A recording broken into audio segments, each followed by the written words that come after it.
ang mga kwento ng pag-ibig, kwento ng buhay at kwento ng pag-asa dito sa Barangay Love Stories. Love Stories.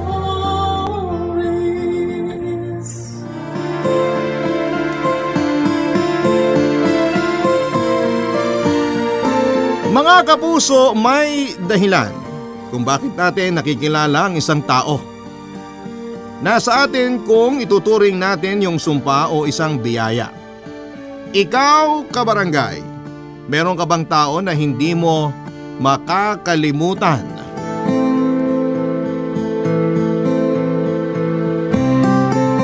Dear Papa Dudut, naniniwala ba kayo sa kapangyarihan ng pag-ibig? Ako kasi ay hindi. Lumaki ako na walang pagmamahalan sa pamamahay namin bukod sa pagmamahal ko sa mama ko. Siya na lang kasi yung kaisa-isang magulang ko na gumabay at umalalay sa akin, Papa Dudut. At malaking bagay ang pinagdaanan namin para maimpluwensyahan ang paniniwala kong yon tungkol sa pag-ibig na nadala ko na nga hanggang sa pagtanda ko. Pero bago ko ikwento ang aking istorya sa Barangay Love Stories ay gusto ko po munang bumati ng isang magandang araw. Tawagin niyo na lamang po ako sa pangalang Rowan. Nagtatrabaho bilang product canvasser sa isang private company sa Manila.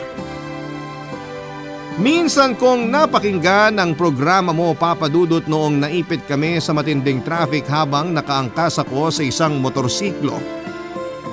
Ume-ere kasi ang iyong programa sa katabi naming jeep kaya dinig na dinig ko yung tampok ninyong istorya ng araw na yon. At kahit na saglit lang ay aaminin kong nakuha nito ang aking atensyon. Simula noon ay hinanap ko na online ang Barangay Love Stories para mapakinggan. Tapos ay naisipan ko na lamang bigla na what if sumulat ako sa inyong programa. Baka sakaling mapili po ninyong i-ere. Bukod sa akin ay naimpluwensyahan ko na ring makinig ng radyo si Mama at masasabi ko na mas na-addict siya kesa sa akin at mas marami-rami na rin siyang napakinggan sa mga istorya ninyo online. Bukod sa lagi pa siyang nakatutok sa inyong istasyon tuwing alas 12 ng pananghalian, Papa Dudut.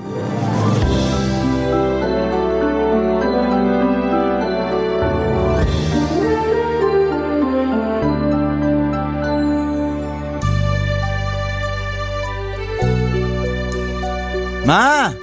Mama! Kain na po tayo! Punta na kayo rito sa kusina! Nak! Ang bango naman ang niluluto mo. Ano yan? Ano pa nga ba? Di paborito niyo po. Wow! Tinolang manok na pagkarami-raming sayote. Opo, Ma. Ay, teka. Ipaghihila ko po kayo ng upuan. Ayan. Upo na po kayo, Ma. Salamat, Nak. Ikaw din umupo ka na para makakain na tayo. Mukha pa namang masarap tong niluto mo, oh. Hindi lang po yan mukhang masarap. Kasi masarap talaga yan. Niluto ko po yan ng may pagmamahal. O sige, sabi mo eh. Huhusgahan ko.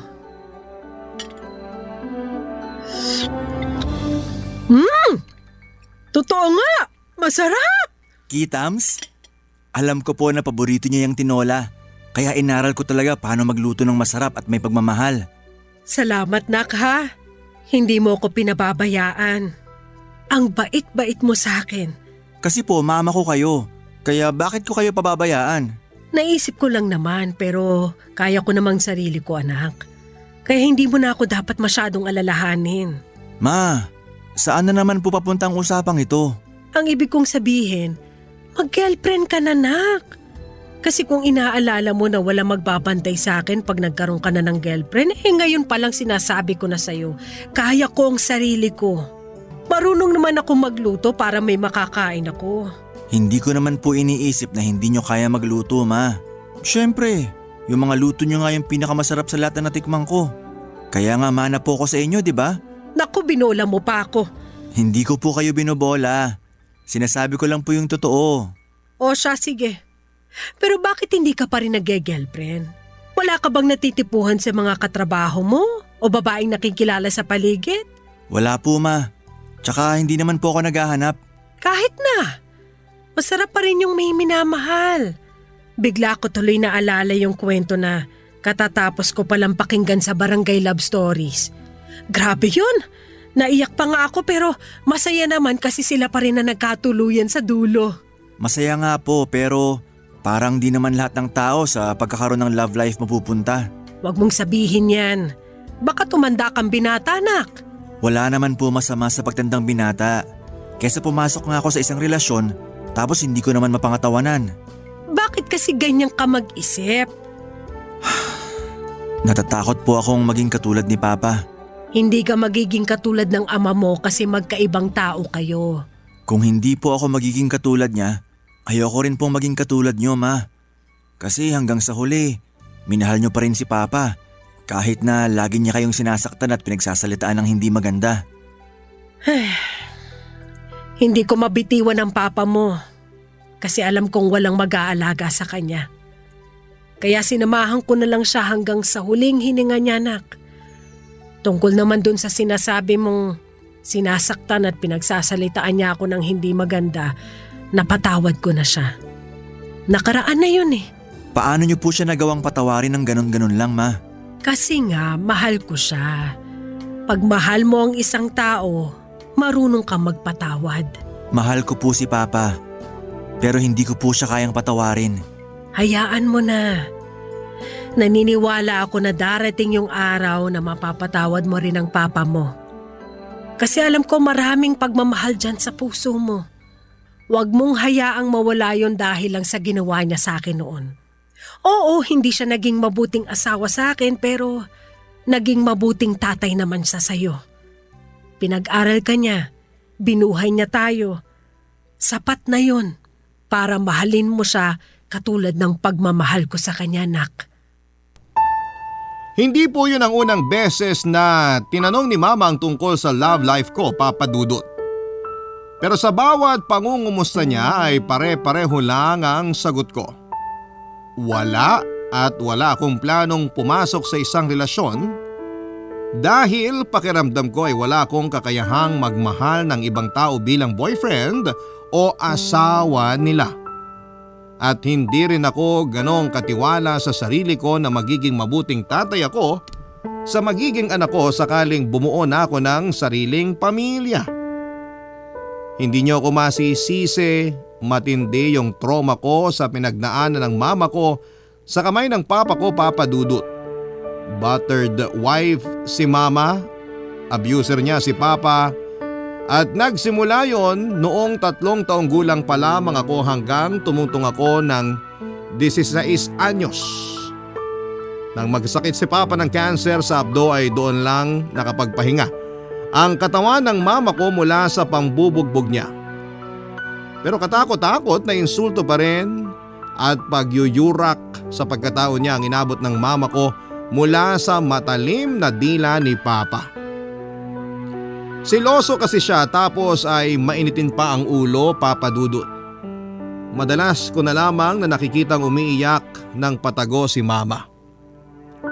Hindi ko na rin mabilang kung ilang beses ko siyang sinabihang hiwalayan na si Papa.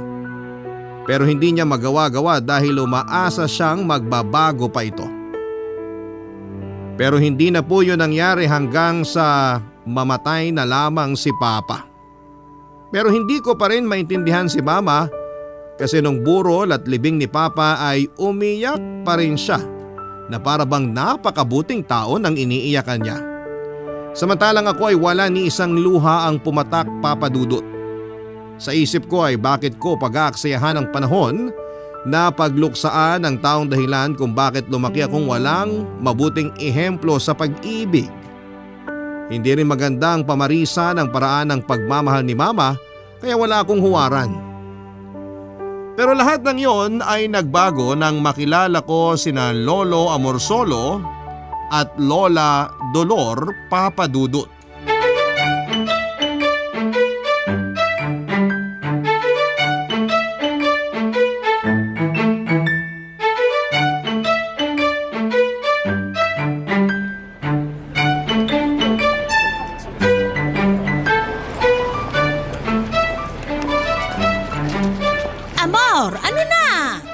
kanina ka pa nagdidilig dyan?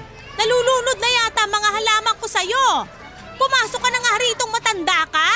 Tapos naman na ako magdilig. Kakapatay ko lang ng hose bago ka lumabas dyan. Saka sinong matanda? Ako lang ba? Ikaw din naman dyan. Sinasabi mo bang pangit ako porke matanda na rin ako? Ganun ba? Ha? Siyempre hindi. Hindiin mo mukha mo. Yun na rin ang ibig sabihin nun. Ay, ewan ko ba naman sa yung babae ka? Sa tinagal-tagal nating nagsasama bilang mag-asawa, hindi mo pa rin alam basahin ang isip ko. At bakit ko naman naalaming basahin ang isip mo? Ano ako, may mahi ka? Para mga bruha? Ganon? Ikaw nagsabi niyan, hindi ako. Ay kahit kailan ka talaga. Lola Dolor, bakit po malayo palang dinig ko na boses nyo? Inaaway na naman po ba kayo ni Lolo Amor? Oo, apo. Inaaway ako na matandang yan. Sabihan daw ba akong pangit? Imbento ka, Dolor. Wala akong sinasabing ganyan. Sa ganda nyong yan, Lola? Sinabi mo pa. Naku, palibasa. Nakahanap ng kukonsinti sa kanya. Ano ka mo, Amor Solo? Wala, Dolor. Sabi ko, ang ganda-ganda mo. Ayusin mo lang talaga, Amor, ha? Hindi porke nandito si Rowan, nakala mo palalagpasin ko na yung pang-aasar mo. Mamaya ka sa akin sa bahay. Hindi kita inaasar. Apo, pagsabihan mo nga tong lola mo. Sakit sa ulo. Baka mamaya mag-away pa kayo ng totoo ha? Labas na po ako dyan. Aba, syempre. Wala ka namang ginagawa. Pero tamang-tama yung daan mo kasi may ibibigay ako para sa inyo ng mama mo. Ano po yun, La? Ginataang bilo-bilo. Nagluto ang asawa ko pang merienda namin. Dinamihan talaga niya kasi gusto niya kayong bigyan ng mama mo. Kaso, kanina pa kami kumakatok dyan sa bahay niyo. Di naman lumalabas mama mo, apo. Ganun po ba? Baka tulog. Nagsisiesta kasi yun pagtanghali. Pero pwede rin nakasalpak earphone sa tenga kasi nakikinig ng radyo. Yun na po talaga ginagawa niya. Ay, baka nga. Kasi may nakwento siya na mahilig daw siyang makinig dun sa… Ano nga ba yon, Amor? Ha? Hindi ko alam sa'yo, Dolor. Sa Barangay Love Stories po, La? Oo, kay Papa Dudut. Teka, sandali. Kukunin ko lang sa kusina yung tinabi ko para sa inyo ng mama mo. Diyan ka lang ha, Apo. Makipagkwentuhan ka muna sa lolo mo. Sige po, La. Salamat po. Wala yun. Maiwan ko muna kayo saglit ha. Masarap magluto ng ginataang bilo-bilo ang lola mo. Pero maingay nga lang. May pagkataklesa kasi. Pero nakikita kong mahal na mahal niyo po si Lola, Lo. Ay, oo naman. Simula nang maging nobya ko yan, hanggang ikasal kami. At kahit sa mga oras na to, ni hindi nabawasan yung pagmamahal ko sa kanya, ni Katiting. Talaga po? Oo naman. Duda ka ba? Hindi naman po. Kasi hindi naman kayo magtatagal ni Lola ng mahabang panahon magkasama kung wala yung pagmamahal nyo sa isa't isa. Importante ang pagmamahal para tumagal ang mag-asawa, Rowan. Kaya dapat, tandaan mo yan para pag nagkaroon ka na ng kasintahan, lagi mong maisip yung bagay na yun. Sandali, may girlfriend ka na ba? Wala po, Lo. Nililigawan? Wala rin po. Ganun ba? Single yung apo naming babae. Baka gusto mong subukang ligawan. Pasado ka na agad sa akin. Lolo talaga? Ay, anong pinag-uusapan nyo? Niloloko ka ba ng matandang to, Rowan? Hindi po, La. Nag-joke lang po si Lolo kaya natawa ko. Anong joke? Seryoso ako doon.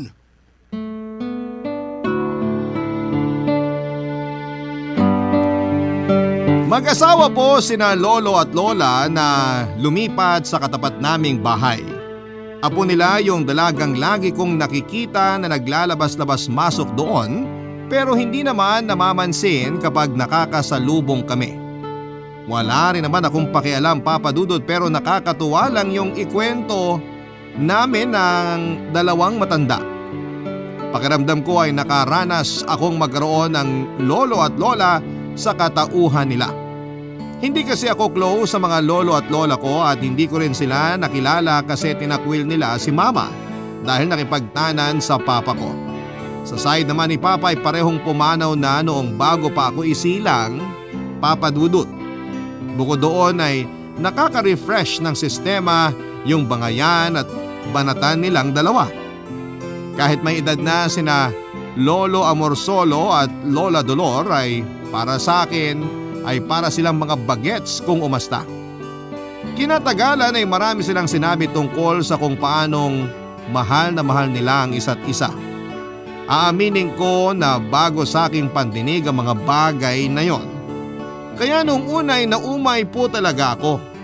Sa kabilang banda ay hinayaan ko na lamang silang magsalita at iparating yung nararamdaman nila sa isa't isa kung yun man yung isa sa mga pamamaraan nila ng pag-ibig. Hindi ako sanay pero wala namang kaso. Alam ko naman na hindi lahat ng tao ay tulad ng relasyon ni na mama at papa. Hindi lahat ay masalimuot at merong iila na maayos naman at masaya pero hindi yun sapat para maniwala na ako sa pag-ibig. Barangay Love Stories. Barangay Love Stories. Sa pagdaan ng mga araw, Papa Dudut, ay lalo ko pang nakikilala ang mag-asawang matanda sa katapat naming bahay. Magiliw kasi sila at mabait pati sa mama ko.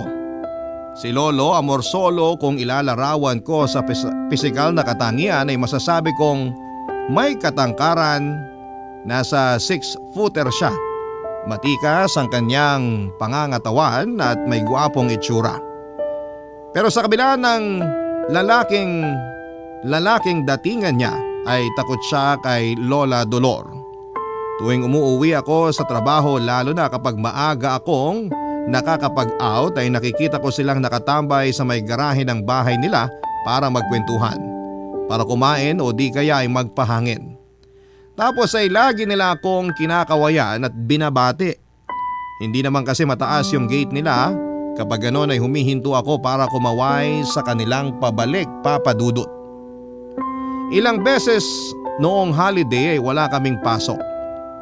Lumabas ako para bumili ng pandesal tapos pabalik na ako sa bahay ay nakita ko po si Lolo Amorsolo na nagdidilig ng halaman muli.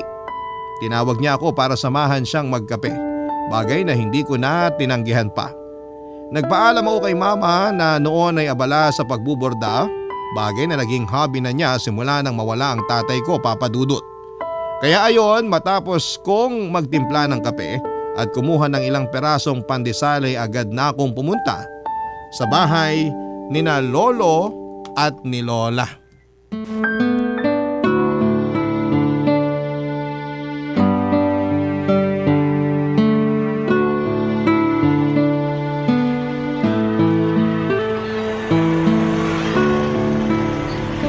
Salamat, Apo, kasi pumayag kang magkape kasama ko rito. Walang anuman, Lolo. Naisip ko kasi mas masarap ang kape kapag may kakwentuhan. Ang mama mo, tulog pa ba siya? Gising na po, pero busy sa pagbuburda. Ayaw nun ginugulo siya pag ganon, kasi nawawala raw siya sa concentration. Pero nagpaalam naman ako sa kanya na sasamahan kayo mag-almusal. Ayun naman pala. Ayos yan. Alam mo, napansin ko, napakabait mong bata. Naaalala ko sa iyo yung mga apo kong lalaki. Malapit din sa mga nanay nila, mga batang yon. Kaso lahat nandun na sa Amerika. Bihira na lang umuwi rito. Kaya madalang na kami magkita-kita. Pero nag-uusap kami sa cellphone. Ang mahalaga may komunikasyon pa rin po kayo, Lolo. Oo naman, kasi kahit magkakalayo na kami ng mga apo ko, mahal na mahal pa rin namin ang isa't isa. Pamilya kami. At ang pamilya parang puno yan. Tapos yung mga miyembro ang mga ugat. Kahit saan abutin, gaano man kalayo ang marating, magkakadugtong pa rin. Matanong ko lang, Rowan, wala ka bang kapatid? Wala po, Lo. Mag-isa lang po ako. Mahirap na masarap maging mag-isa. wala kang kabangayan sa lahat ng bagay. Pero wala ka rin kakampi sa lahat ng bagay. Totoo po yan. Minsan hiniling ko na sana kahit isa lang nagkaroon ako ng kapatid. Pero ayos na po sigurong wala kasi baka pati siya nagkaroon ng trauma katulad ko. Trauma saan, Apo? Siyempre, kung ayos lang naman malaman. Sa papa ko po. Yan ang susunod kong tanong. Nasaan ang papa mo? Nasa abroad ba? Hindi po. Patay na po ang papa ko. Nagka-cancer siya sa abdo nung 16 years old ako. Ilang taon din siyang nakipaglaban sa sakit niya bago siya binawian ng buhay. Nakakalungkot talaga ang mamatayan, lalo kung magulang mo pa. Iyon ba yung trauma na sinasabi mo? Hindi po, kasi bago siya mamatay, hindi na po maayos yung pagsasama nila ni Mama. Lagi niyang sinasaktan si Mama, Lo. Nandun ako, nakikita at naririnig ko po ang lahat. Pero hinayaan lang ni Mama kasi mahal niya raw si Papa. Hindi pagmamahal ang tawag. Pag sinasaktan mo yung babaeng pinangakuan mo sa kasal nyo na aalagaan, mamahalin at poprotektahan. Tingnan mo nga ako kay lola mo. Hindi ko kahit kailan nakantiyan. Kahit minsan nakakapikon sa ingay ng bunganga. Nagtitimpi ako. Sinusupil ko ang aking sarili kasi hindi mabuti ang manampal ng asawa. Sana po naririnig ni Papa yan para maisip niyang hindi tamang ginawa niya. Hindi lang ba isang beses nangyari yung pananakit niya sa mama mo? Hindi po kasi matagal niya nang sinasaktan si Mama. Seloso kasi siya tapos mainitin ang ulo. Pero kahit ganon, hindi siya magawang hiwalayan ng mama ko. Mahal niya raw po kasi si Papa at naaawa siya na baka wala na mag-alaga rito, lalo na nung nagkasakit. Na pamilya raw po kami, kaya kargo namin si Papa. Naiintindihan ko si mama mo kung bakit ganun siya mag-isip. Patunay lang yon na mabuti siyang asawa. Hindi nga lang naging mabuti yung papa mo sa kanya. Ay, kaya siguro naiisip mo na baka lumaki kang katulad ng papa mo, no? Kasi anak ka niya at wala kang mabuting ehemplo sa pagmamahala ng isang pamilya habang lumalaki ka. Kaya wala ka pa ring girlfriend. Opo, Lolo. Natatakot kasi ako magkamali. Hindi natin maiiwasan ang mga pagkakamali. Pero pwede nating bantayan ang ating puso upang wag maging masama. Paano po? Magdasal ka. Ipanalangin mo na sana tulungan ka ng Panginoon na maging mabuti araw-araw. Napahabain niya ang pasensya mo sa mga bagay-bagay. At bigyan ka ng talino na resolbahin ang mga problema nang hindi gumagamit ng dahas. Kasi ano ba naman ang naaayos ng karahasan, hindi ba? Rowan, naniniwala ako na katulad ng mama mo, mabuti kang tao, mabuti kang anak, busilak ang puso mo. Kaya alam ko rin na hindi mo papamarisan ang pamamaraan ng papa mo sakaling maisip mo nang bumuo ng sarili mong pamilya. Yung pamilya at pagsasama namin ng Lola Dolor mo, hindi rin naman perpekto. Marami kaming pagsubok na pinagdaanan. Marami rin kaming nalagpasan. Kasi kapag nagmahal ang isang tao, nilalaki pa natin ang pagpapatawad. At kapag pinatawad tayo ng taong mahal natin, nagbabagong buhay tayo. Papa Dudut, bilib po ako sa pagmamahal ni Lolo Amorsolo kay Lola. Kasi noon lamang ako nakarinig ng ganong klase ng pag-ibig. At masaya ako kasi binahagi niya yon sa akin, Papa Dudut. Ewan, pero kahit wala akong kasintahan o taong pinag-uukulan ng pag-ibig, ay may bahagi sa puso ko na nakarelate sa love story nila. Sabagay, ganito rin yung eksaktong pakiramdam ko kapag nakakapakinig ako ng mga kwento ng mga kabarangay natin na tinatampok ninyo sa Barangay Love Stories. Doon ko naiisip na mas marami pa ring mabuti at magandang pag-ibig kesa masakit at masalimuot katulad ng pinagdaanan ng mama ko sa kamay ng sarili kong papa. Sa kabilang banda ay maswerte ang mga taong pinagtagpo ng tadhana, lalo na kung sila talaga yung para sa isa't isa. Yun bang nakasulat na sa mga bituin na sila ang magkakatuluyan at magsasama hanggang sa wakas, ano man ang mangyari. Nakakatawa na bagaman marami akong teorya tungkol sa pag-ibig ay alam kong wala pa rin yung sinabi hanggat hindi ko nasusubukang ma-in love. Pero dahil alam ko rin sa sarili ko na wala pa akong kakayahang ibigay yung 100% ko para sa babaeng mamahalin ko, na kontento na lamang ako sa paghanga sa pagmamahalan nina lolo at lola Papa Dudut. Nakakabilib kasi si lolo sa tuwing nilalarawan niya si lola at punong-puno pa rin yun ng paghanga o admiration. Kahit na matagal ng panahon na silang kasal. Sa bagay, maganda naman kasi si Lola Dolor kung sa ilalarawan ko sa pisikal na itsura. Ang artistahin ng kanyang mukha, expressive, masayahin, pero may pagkamataray at palaban din. Kaya nga aliw na aliw po ako sa tandem nilang dalawa, Papa Dudut.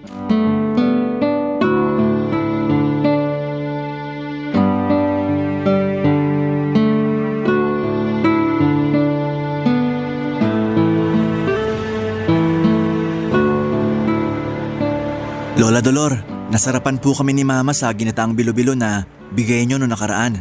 Kaya bilang pasasalamat, gumawa po ng bibingka si Mama. Eto po oh.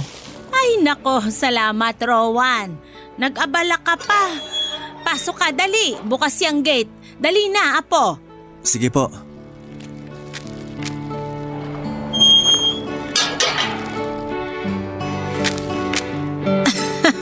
Hindi ba yan didikit sa pustiso ko? Oo. Ay, ewan ko la. Depende. Akin na. Aalisin ko na lang pag kumain ako para mas malasahan ko yung tamis ng bibingka. Salamat ha. Sabihin mo sa mama mo. Walang anuman po. Nasaan po si Lolo Amor? Ay nako, natutulog si Amor kasi masama ang pakiramdam niya. Wala tuloy akong kasama tumambay dito sa garahe namin kasi may pasok sa trabaho yung apo naming babae. Ikaw ba? Wala kang pasok? Wala po, Lola. Sana okay lang po si Lolo. Pakisabi niyo po na magpagaling siya kasi mamimiss ko yung kwentuhan namin pag matagal siya nagkasakit. Oo naman, makakarating sa kanya. Hay. Ayos lang po ba kayo, La? Kasi pwede niyo po akong kwentuhan habang nagpapahinga pa si Lolo. Good listener po ako. Alam ko yon. Bukang bibig ka ng esposo ko sa tuwing nagkakausap daw kayo at nagkakakwentuhan. Aliw na aliw siya sa'yo, Rowan. Kaya salamat. Kasi kahit papano, inibsan mo yung pananabik niya sa mga apo niyang lalaki. Nabanggit naman niya siguro na nasa Amerika na ang karamihan sa mga apo namin, di ba? Opo, pero nagkakausap naman daw po kayo sa cellphone. Oo, pero nitong nakaraang buwan hanggang ngayon, hindi na masyado. Yung iba kasi busy sa trabaho, tapos may sarili na ring pamilya. Hindi pa pareho yung oras dito sa atin at sa kanila doon. Pag araw dito, gabi sa kanila. Di naman kami makakapagpuyat ng matagal para hintaying mag-umaga doon kasi matatanda na kami. Pero nung nakaraang araw, saka nung isa pa, nagpumilit ang lolo mo na makipag-video call sa mga apo niya. Hinintay niya hanggang magmadaling araw dito kaya siguro napuyat siya. Ay kinabukasan, sumama ang pakiramdam niya. Gagaling din po si Lolo Amor, La. Kailangan lang po niya ng tulog at sapat na pahinga. Ayun nga. Kaya sabi ko wag siyang babangon sa higaan niya ngayon at matulog lang ng mabuti para gumaling na siya sa mga susunod na araw. Naniniwala po ako na gagaling na si Lolo. Ay, salamat apo kasi nandyan ka. Kahit papano may nakakausap ako. Buong buhay ko kasi si Amor yung naging sandigan ko. Sa bagay, sa tagal ba naming kasal niyang matandang yan Pero alam mo ba yung nakakatawa? Ano po la? Kasi kahit ilang dekada ko na siyang asawa, paulit-ulit pa rin akong nahuhulog sa kanya. Napaka mapagmahal kasi ng taong yan. Sa kanya ko naramdaman yung pag-ibig na hindi pinaranas sa akin ng una kong asawa. Meron pa po pala kayong naging unang asawa bago si Lolo? Oo, pero hindi naman kami kasal. Pero meron kaming 3 anak. Iniwan niya ako kasi nang babae siya. Tapos pagkalipas ng ilang taon, nakilala ko ang lolo mo. Customer siya noon sa pinagtatrabahuhan kong tindahan ng mga alahas sa Ongpin. Bibilan daw niya ng gintong kwintas yung kasintahan niya. Ako pa nga ang tumulong sa kanya na mamili kung ano yung maganda. Kaso, pagkalipas ng 2 buwan, bumalik siya sa pinagtatrabahuan ko at gusto na niyang isauli yung binili niyang kwintas. Sabi ko hindi na pwede yon. Ang dahilan niya, hindi raw sila nagkatuluyan ng nobya niya kasi pinagpalit siya sa iba. Ayun, akin na lang daw yung kwintas kasi wala naman siyang pagbibigyan. Tinanggap niyo po ba yung kwintas? Hindi. Sinabihan ko siya na ibigay na lang yun sa iba. Sa pamilya niya, pwede pa. Pumayag siya, pero nakiusap na samahan ko raw siyang lumabas kasi gusto niyang may mapaglabasan ng sama ng loob. Pumayag na ako kaysa ipilit naman niya natanggapin ko yung kwintas. Ay, alam mo kasi Apo, hindi ako maalahas na tao. Wala rin akong interes sa mga yon kasi para sa akin, sagabal lang sila sa katawan ko. Pareho po kayo ni Mama. Hindi rin siya nagsusuot ng kwintas at bracelet. Sabi na nga ba't hindi ako nag-iisa? Pero ano na po nangyari sa inyo ni Lolo nung pumayag kayong lumabas kasama siya? Siyempre walang nangyari sa amin. Anong palagay mo sa akin? Ganong kaharot na babae? Ala, si Lola. Hindi po ganun ang ibig kong sabihin. Alam ko, binibiro lang kita. Kinabahan po ako sa biro nyo. Ay nako, mga kabataang ito, mas nerbiyoso pa sa amin. Ay, pero ayun na nga, doon kami mas nagkakilala ng lolo mo. Yung unang labas namin, nasundan pa ng marami. Tapos isang gabi, habang nandun kami sa May Manila Bay, tinapat niya ako. Sinabi niyang gusto niya ako hindi bilang isang kaibigan. Gusto niya raw ako maging kasintahan. Pero tinanggihan ko siya kasi hindi ako naghahanap ng nobyo nung mga panahong yon. Ang hinahanap ko ay magiging tatay sa mga anak ko. Alam ni Amor na may nauna akong maging karelasyon at nagbunga yon ng 3 supling. Pero di naging dahilan yon para ihinto niya yung panliligaw niya sa akin. Naging kami.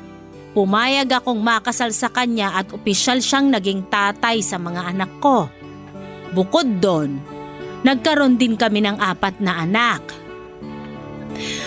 Ay, malaki ang pamilya namin ng esposo ko. Mahirap magpalaki ng maraming anak. Pero masaya naman kami kasi nagampanan namin yung pagiging magulang sa kanila. Kaya nga ngayon na matanda na kami, sinusulit naman namin ni Amor yung bawat sandali na magkasama kami. Yung kaming 2 lang, ganon. Ang swerte niyo po ni Lolo kasi nakilala niyo ang isa't isa la. Hindi swerte ang tawag doon kundi biyaya. Kaya nga hindi ko kakayanin sakaling mawala siya sa piling ko. Hindi ko kayang mawalay ng matagal sa kanya, Apo. Masayang-masaya po ako na makilala sina Lolo at Lola na pakiramdam ko ay tinuring na nila akong Apo Papa Dudut. At kahit na hindi ko sila kadugo ay gusto ko pa rin magpasalamat sa kalawakan kasi binigyan kami ng pagkakataon na magkakilala habang nabubuhay pa kami sa mundong ito. Kahit sinong may lolo at lola o lumaki kasama mga grandparents nila ay sasang-ayon sa akin na iba yung datingan ng pagmamahal nila sa atin.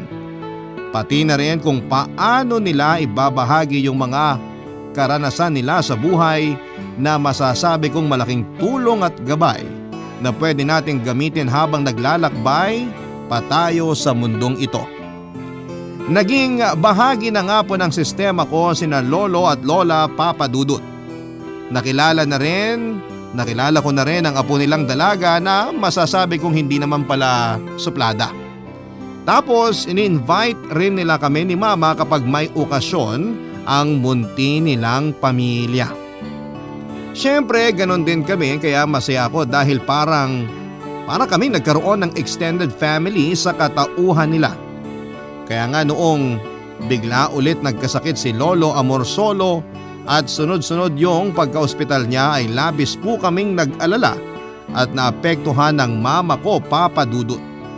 Nakaramdam po ako na para bang may masamang mangyayari. At hindi ko alam kung paano ko yon tatanggapin sakaling magkatotoo ang kinakatakutan naming lahat. Barangay Love Stories. Barangay Love Stories. Dala na rin ang katandaan at komplikasyon sa nadiskubreng sakit ni Lolo sa kidney ang dahilan kung bakit siya laging naoospital, Papa Dudut. At kahit na healthy living naman sila ay may mga pagkakataon pa rin na hindi may iwasan yung tuloy-tuloy na panghihina ng katawan niya at dahilan para pare-pareho kaming kainin ng takot na baka isang araw ay bigla na lamang kunin sa amin si Lolo. Ayokong isipin ang tungkol sa bagay na yon pero ang kamatayan ay parte ng realidad na hindi natin maiiwasan. Hindi ito komportableng pag-usapan dahil sino ba naman ang gustong mawalan? Ngunit minsan ay kailangan nating harapin. Kailangan pa rin natin magpatuloy sa buhay kahit na hindi na natin kasama ang mga mahal natin sa buhay. Sa pagpapatuloy ng nangyayari sa kalusugan ni Lolo ay hindi ko na po siya nakikitang nakatambay sa may garahe nila dahil mas madalas na siyang nasa loob ng bahay o di kaya ay nasa ospital. Bukod kasi sa sakit niya ay nabalitaan kong nagde-develop na din siya ng Alzheimer's ng mga panahon na yon. Sobrang bilis po ng mga nangyayari, hindi namin inaasahan o pinaghandaan. At habang lumilipas sa mga araw ay lumalala yung sitwasyon kasi unti-unti na niya kaming nakakalimutan. Pero alam kong mas masakit yon sa parte ni Lola kasi siya yung matagal nang kasama ni Lolo. Pero may mga araw pa ring mabuti yung mahinahon si Lolo at nakapagsasalita ng maayos. Isang beses ay pinakiusapan ako ng apo nila na bantayan si Lolo sa ospital kasi kailangan niyang asikasuhin si Lola sa bahay nila. That time, Papa Dudut ay madalas na rin ang pagkakasakit nito gawa ng matinding pag-aalala sa kanyang asawa. At dahil wala naman silang malapit na kamag-anak sa Maynila para mapakiusapan na hindi na ako nagdalawang isip na tumulong. Nagpaalam na lamang po ako kay Mama pagka-uwi ko sa bahay galing sa trabaho. Nagpalit ng damit at dumaan sa grocery para bumili ng makakain namin sa ospital. Tapos ay pumunta na ako doon para samahan si Lolo Amorsolo. Masaya ako kasi naabutan ko siyang nakangiti sa akin na para bang katulad ng mga panahong lagi niya akong binabati tuwing dumadaan ako sa tapat ng bahay nila, Papa Dudut.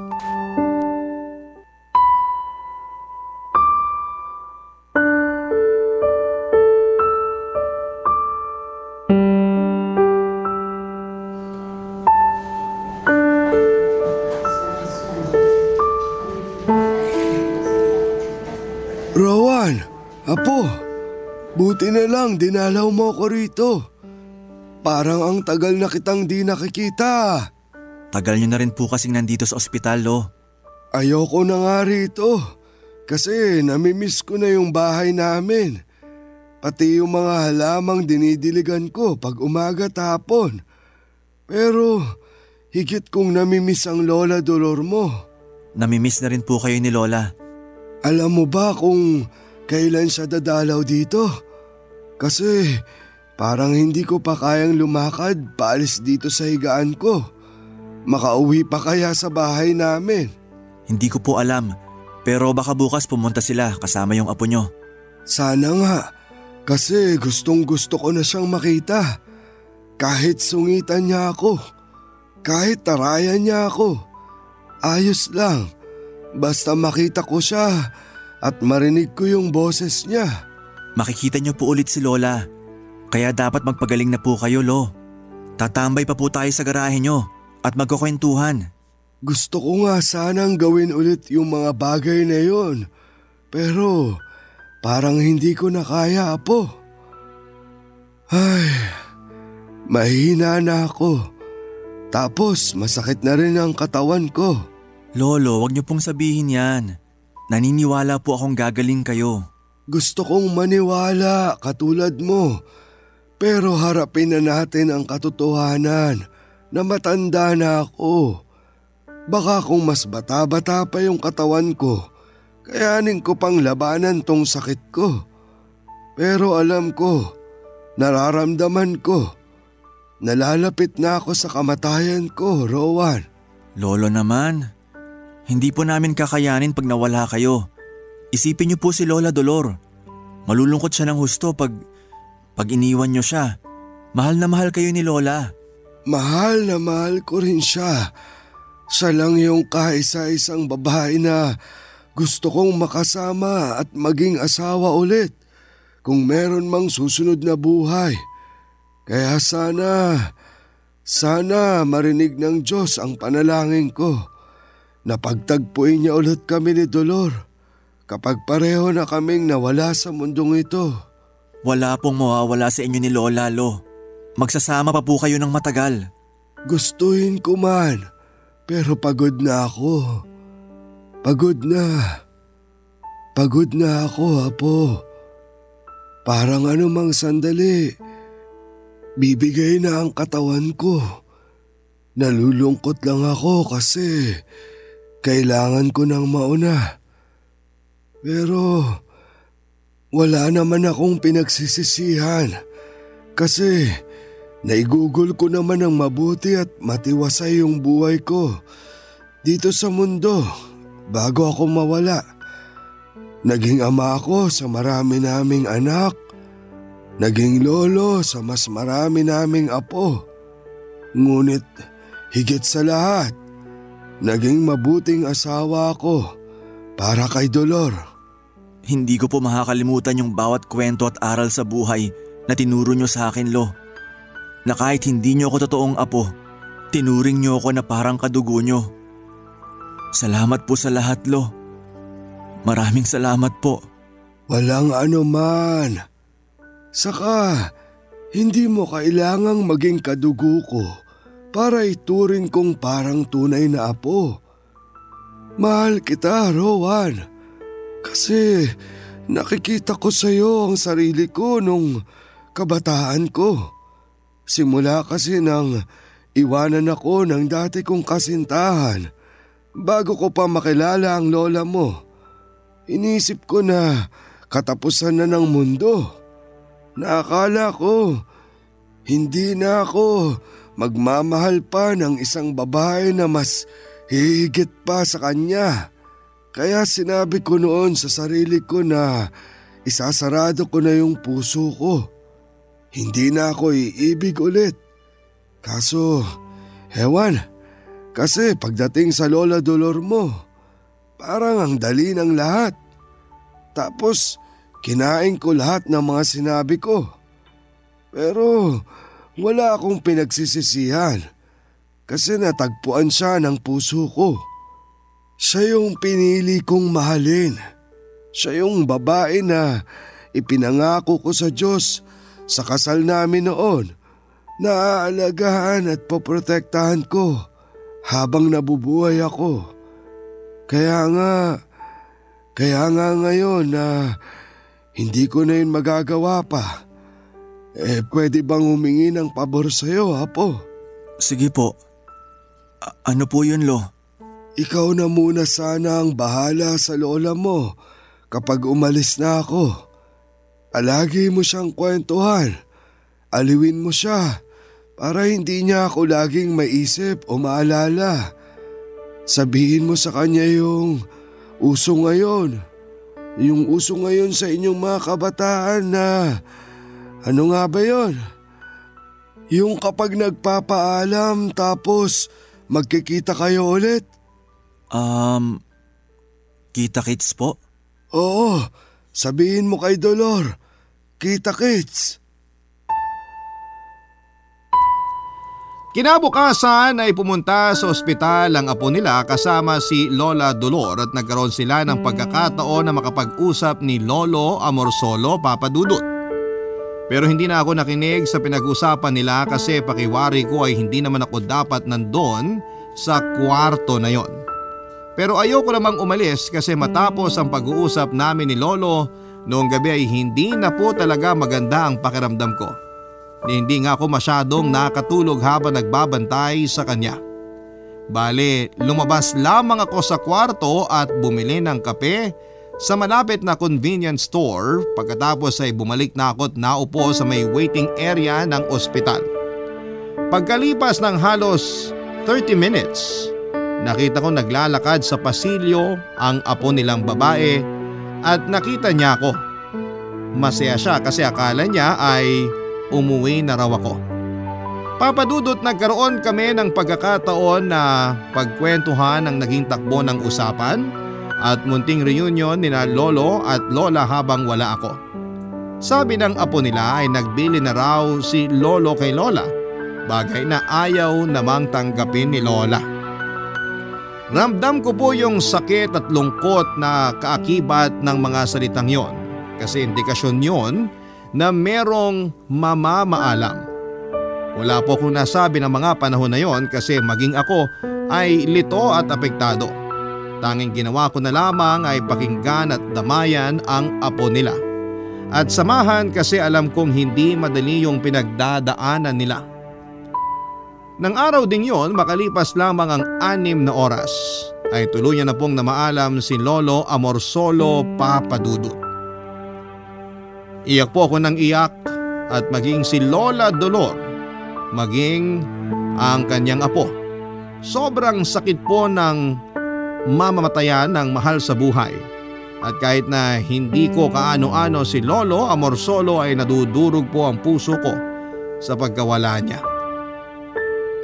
Sa totoo lang ay hindi ko alam kung paano umusad ng mga panahong yon. Niwala akong tapang napuntahan siya sa mismong lamay niya. Bago po sa akin yung pakiramdam kasi noong namatay ang papa ko ay hindi ako umiyak at nakaya ko naman siyang tignan sa ataol niya, Papa Dudut.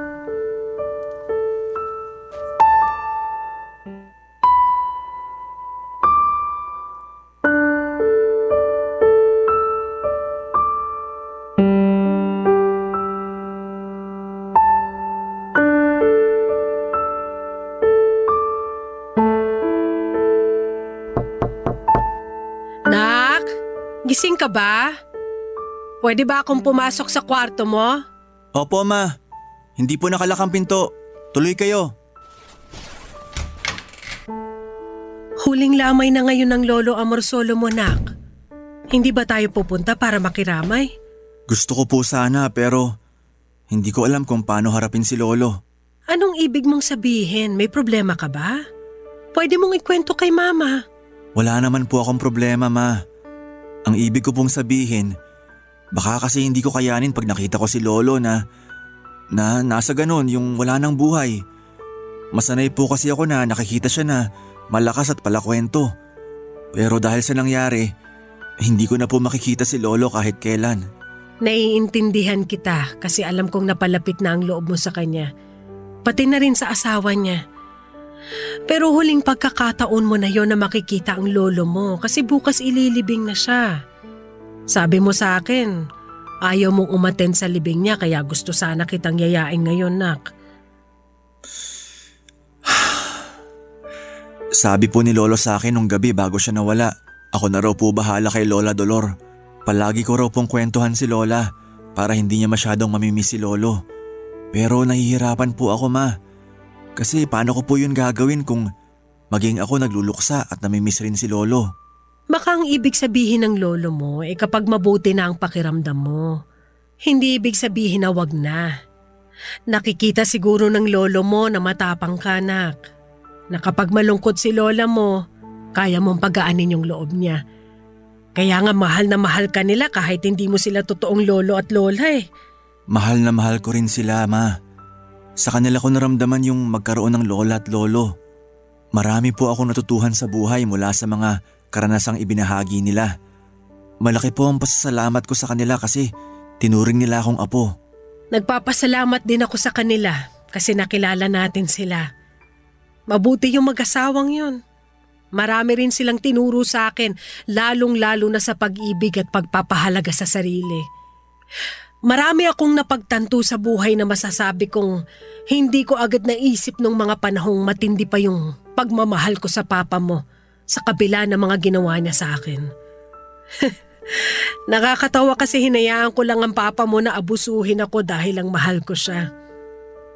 Pero sinabi sa akin ng lola mo na hindi naman mali ang umibig. Maling tao lang ang pinag-ukulang ko noon. Pero wala akong pinagsisisihan kasi dumating ka naman sa buhay ko, nak. Kumbaga, ikaw na lang yung mabuting nangyari sa lahat ng masama kong pinagdaanan sa kamay ng papa mo. Kaya nga mahal na mahal kita. Mahal na mahal ko rin kayo, Ma. Simula pagkabata ko hanggang paglaki, kayo na yung magulang ko. Kayo na yung nandyan sa tuwing kailangan ko ng mama at papa. Patawarin niyo po ako kasi pinagdudahan ko yung pagmamahal niyo. Inisip ko kasi na hindi niyo alam ang ibig sabihin nun dahil lang hindi niyo maiwanan si papa kahit na sinasaktan niya kayo. Pero naiintindihan ko na po ngayon na maraming klase ng pag-ibig. At kahit na posible tayong masaktan pag nagmahal tayo, wala pa rin po yung kasing sarap sa pakiramdam. Yun po kasi ang laging sinasabi sa akin ni na lolo at lola nung nakwento nila kung paano sila nagkakilala at naging mag-asawa. Talaga? Kung ganun masaya ako na binahagi nila sa iyong bagay na yan. Masaya rin po ako at aaminin ko na malaking bagay yun para magbago yung pagtingin ko sa pag-ibig. Pinarealize po sa akin ni lolo na hindi ko dapat katakutan na magmahal dahil lang wala akong mabuting ehemplo nito sa pamilya natin. Kasi pwedeng-pwede ko naman pagsikapan na huwag mahulog sa kasamaan ng puso ko. Sinabi niya rin sa akin na kapag nagmahal tayo, nagpapatawad tayo.